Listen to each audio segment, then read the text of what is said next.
ஒரு நாட்டோட ராணி எந்த அளவுக்கு கெத்தா சும்மா மாசா இருப்பாங்களோ அதே அளவுக்கு கெத்தான மாசான ஒரு ஆள் தாங்க தேன்கூட்டில் இருக்க இந்த ராணி தேனியும்.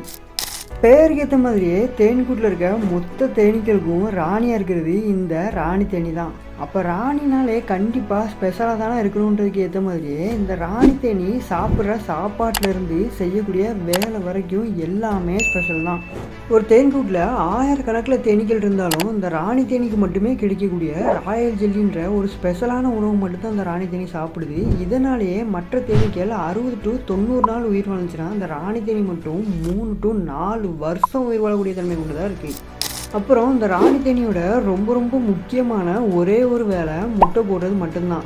இந்த ராணி தேனி அதோட வாழ்நாள் முழுக்க கிட்டத்தட்ட 2 to 3 லட்சம் முட்டைகள் வரைக்கும் இடக்கூடிய தன்மை கொண்டது. அதே மாதிரி கூட்டில் அத்தனை தேனீக்கள் இருந்தாலும் முட்டை போடுற இந்த ஸ்பெஷாலிட்டி இந்த ராணி தேனிக்கு மட்டும்தான் இருக்குது. இதனாலேயே இந்த மொத்த தேனி கூட்டத்துக்கும் ராணியாக இருக்கிறதோட சேர்த்து ஒரு தாயாகவும் இருக்கிறது இந்த ராணி தேனி தான்.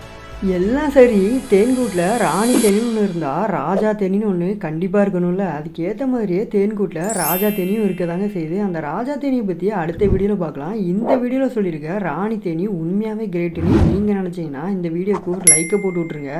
மேலும் தேன் பற்றியும் தேனீக்கள் பற்றியும் இதே மாதிரி சுவாரஸ்யமான தகவலை தெரிஞ்சுக்க நம்ம சேனலை ஃபாலோ பண்ணிடுங்க. அப்புறம் இந்த ஒரு வீடியோவை தேனீக்கள் மேலே ஆர்வம் இருக்கிற உங்களோட ஒரு ஃப்ரெண்டுக்கு ஷேர் பண்ணி விட்டுருங்க.